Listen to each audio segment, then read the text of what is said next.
Bonjour et bienvenue dans ce séminaire de lecture de Logique de l'inconscient, Lacan ou la raison d'une clinique, qui est le premier livre de Christian Firens paru en 1999 aux éditions L'Harmattan. Je rappelle qu'il n'est pas question de proposer un résumé qui consisterait à simplement mettre en avant les idées importantes.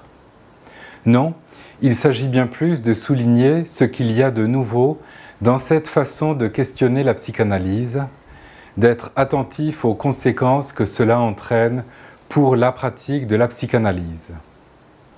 Aussi, il n'est ni permis ni souhaitable d'avancer trop vite. C'est d'autant plus vrai quand, dans la lecture, nous sommes confrontés à un passage non pas difficile en soi, mais qui fait des propositions nouvelles. Tel est le cas de ce sous-chapitre 4 intitulé « La différence diachronique propre au signifiant » que je vous propose de lire en 2 ou peut-être 3 fois. Nous pourrions considérer que les sous-chapitres précédents ont finalement préparé ce qui vient maintenant à propos de cette conception du signifiant qui implique fondamentalement une différence dans le signifiant lui-même comme seule approche de la fonction symbolique ouverte à la logique de l'inconscient. Pour avoir lu attentivement tous les livres de Christian Firens, je dirais que cette approche de la conception lacanienne du signifiant placée au cœur de la pratique psychanalytique constitue un fil rouge toujours tenu en vue de ce que l'auteur nomme un autre commencement pour la psychanalyse. Cette formulation peut surprendre. Elle ne dit pas qu'il faut délaisser ce qu'aura été la psychanalyse jusque-là et de repartir avec des idées plus modernes qui tiennent compte de l'évolution de la société. Non, il s'agit bien plus de suivre en acte la refondation de la psychanalyse opérée par Lacan quand, dans sa leçon du 8 mai 1973, il énonce que l'inconscient, ce n'est pas que l'être pense, l'inconscient, c'est que l'être en parlant jouisse. À suivre l'indication lacanienne, c'est tout l'édifice de la psychanalyse qui est alors à reprendre jusqu'à découvrir les fondations d'un questionnement, celui de la jouissance, à partir duquel la pratique de la psychanalyse doit être pensée à nouveau frais. Et le moins que l'on puisse dire est qu'en effet, Christian Firens se situe pleinement dans ce mouvement de questionner la psychanalyse à partir de la question de la jouissance. Ce point tout à fait fondamental sera largement déployé dans le principe de jouissance paru en 2020. Il peut être intéressant de noter que, même si la question de la jouissance n'apparaît pas de manière aussi explicite dans ce premier livre paru en 1999, pour autant, Christian Firens y fait déjà une large place. D'ailleurs, le titre « Logique de l'inconscient » s'éclaire à être rapproché de cette dimension de la jouissance. Voilà pour cette introduction. Entrons maintenant dans la lecture de ce 4e sous-chapitre intitulé « La différence diachronique propre au signifiant ». C'est par une citation de Lacan extraite de Subversion du sujet et dialectique du désir dans l'inconscient freudien que commence le premier paragraphe. Plus exactement encore, Christian Firens n'en retient que les premiers mots. La suite de la phrase subit en effet comme une retombée où la différence diachronique se voit rabaissée au rang d'une différence au sens ordinaire du terme. Voici ce que nous pouvons lire à la page 808 des écrits de Lacan. Prenez seulement un signifiant. La suite, qui va dans le sens tenu par l'auteur, dit ceci. Pour un signe de cette toute-puissance, ce qui veut dire de ce pouvoir tout en puissance, de cette naissance de la possibilité. Là se trouve déjà exprimé ce qu'il en est de la mouvance qui donne au signifiant toute sa puissance, celle de faire advenir une nouvelle signifiance, c'est-à-dire de sans cesse signifier au-delà de ce que signifie le signifiant. Ayant posé cela, Lacan dit ensuite ceci qui pose problème. Et vous avez le trait unaire qui, de combler la marque invisible que le sujet tient du signifiant, aliène ce sujet dans l'identification première qui forme l'idéal du moi. Or, il s'agit justement de ne pas prendre le signifiant pour combler la marque invisible que le sujet tient du signifiant. Il s'agit justement de ne pas en faire une identification symbolique. Et Christian Firins de proposer à l'inverse de le prendre comme un joker ou bouffon qui pourra prendre d'autres valeurs au fur et à mesure de son emploi. Un signifiant unique ne se répète jamais identique à lui-même. Il crée ainsi sa propre différence diachronique.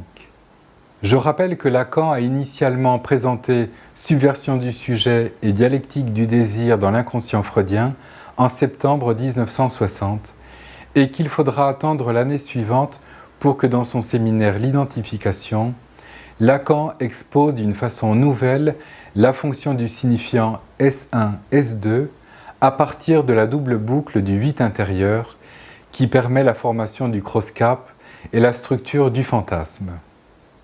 C'est d'ailleurs à partir de ce moment-là que le signifiant linguistique ou saussurien se distingue radicalement de ce que devient alors la conception lacanienne du signifiant. Il faut faire remarquer qu'entre Subversion du sujet et le séminaire L'identification, Lacan réalise un saut conséquent qui bouleverse la question de l'identification. En effet, Lacan introduit ici une logique en mouvement, une logique de transformation qui désigne un processus d'identification, un faire plutôt que l'identification elle-même. La conséquence en est que le trait unaire mentionné dans la citation n'aura plus vocation à combler la marque invisible que le sujet tient du signifiant.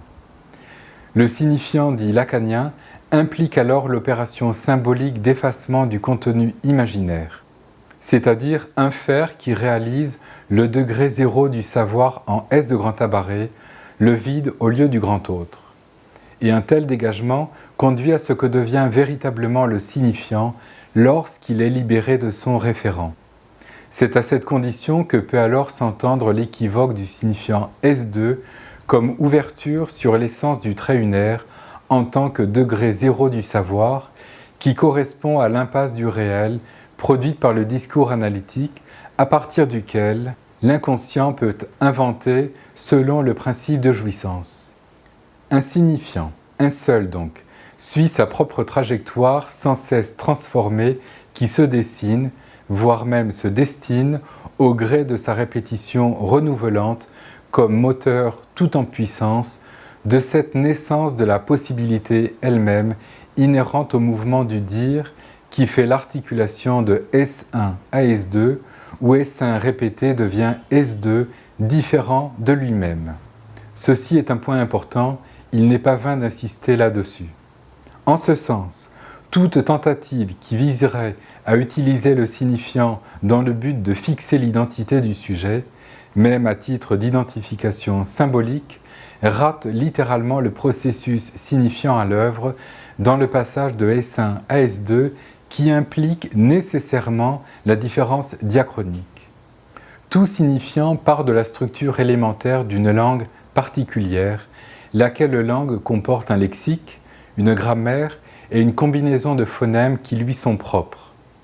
Seulement, passé un certain seuil, la langue déterminée par des codes sociolinguistiques ne retient plus ce qui devient une phrase. L'auteur va jusqu'à dire « La langue arrête de légiférer au-delà d'une certaine limite la phrase ».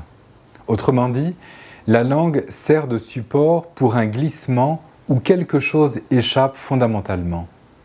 Nous y retrouvons ici la dimension de la métaphore comme la grammaire la plus élémentaire de la logique du signifiant qui aboutit à une production dont le sens n'est ni figé ni stable.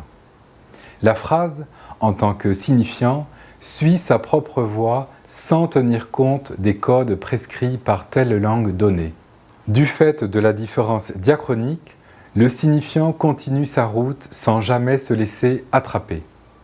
Le discours, reprenant la phrase, ne fait que suivre la déformation inévitable de la phrase vis-à-vis d'elle-même. La structure apparemment fermée de la langue s'avère finalement impuissante à contenir ou à retenir le pouvoir différenciateur du signifiant, à savoir la différence diachronique comme processus de la fonction signifiante impliquant la logique de l'inconscient. Mais là où le flot de paroles s'arrête, dit l'auteur, le signifiant ne s'arrête pas et se prolonge dans les latences d'un dire jamais clos, comme le fait bien entendre l'interruption d'une parole restée inachevée. Parler ici d'interruption d'une parole n'a pas simplement valeur d'exemple, puisque nous retrouvons là ce que nous avons évoqué précédemment à propos de la notion de phénomène lacunaire en tant que trou, c'est-à-dire ce mode d'apparaître de l'inconscient dans le langage courant, lequel trou garde l'indice d'un manque fondamental qui n'est pas manque d'objet, mais un manque qui n'a pas d'abord été positivé. Du fait de l'interruption, la phrase encadrée par la loi sociolinguistique de la langue particulière ne va pas à son terme et la signification est alors suspendue. Mais le mouvement de signifiance ne s'arrête pas pour autant. Dans la mesure où il est maintenant libéré de son référent ou signifié, le signifiant peut sortir du cadre de la structure de la langue, suivre le mouvement de la structure du discours et ainsi s'ouvrir à des effets de sens nouveaux depuis ce rien de signification d'où jaillit la dimension de la métaphore. Christian Firens dit encore « Comme langage, langue plus discours, comme différence diachronique, il, à savoir le signifiant, articule un discours à la langue. Et par son déplacement et sa déformation continuelle, il compose langue et discours selon la structure même du langage. » Ceci m'amène à dire un mot à propos du point de capiton que mentionne l'auteur tout à fait en passant à la fin de la page 28. Écoutons ce qu'il en dit.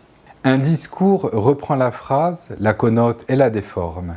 La phrase reste le même signifiant tout en étant devenue différente par son insertion dans un discours. La structure bouclée de la phrase n'achève donc pas le pouvoir différenciateur du signifiant. Elle, à savoir la structure bouclée de la phrase, n'est pas le point de capiton qui permettrait de connaître vraiment la réalité et d'y souscrire. Que faut-il entendre par là ? Pourquoi est-ce si important de s'y arrêter ? Contrairement à ce que l'on entend bien souvent, le point de capiton, toujours au singulier, ne se rapporte pas tant à la jonction entre le signifiant et le signifié, selon la conception saussurienne d'après la structure bouclée de la phrase, qu'à un certain lien par un signifié entre S1 et S2, selon ce qui deviendra dans le séminaire l'identification, la deuxième conception du signifiant. La particularité du point de capiton est le fait qu'un signifiant complété d'un signifié soit relié à l'autre signifiant S2, le grand A barré. Aussi, le point de capiton met d'emblée en jeu la question du passage du S1 au S2, tel qu'il se présente dans le processus symbolique de la fonction signifiante qui opère un mouvement d'énonciation à partir de la différence diachronique. Dire que dans la position de la psychose, le point de capiton est laissé de côté, revient à dire que le mouvement d'énonciation n'a pas lieu. Toute signification reste intacte, la répétition renvoie à un signifiant selon une conception linguistique du signifiant, le réel comme impossible ne peut se rencontrer, saturé qu'il est par un grand autre qui emprunte volontiers la figure d'un surmoi féroce à la mesure de l'imaginaire engagé. Mais il faut faire remarquer qu'il en va de même concernant la position de la névrose et de la perversion. À ceci près que dans le fantasme qui se présente d'abord imaginairement, l'accentuation des termes, à savoir petit a, le poinçon et S barré, diffère selon les positions.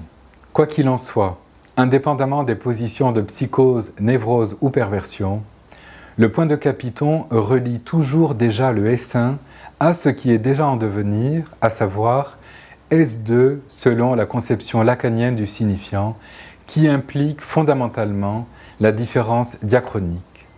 Et ceci entraîne des conséquences cliniques tout à fait concrètes. Comme vous le voyez, il y a beaucoup à dire concernant la différence diachronique. Je m'arrête là pour aujourd'hui. Nous continuerons la lecture de ce sous-chapitre la fois suivante.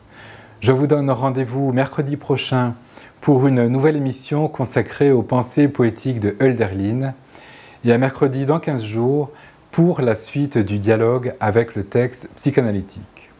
Au revoir.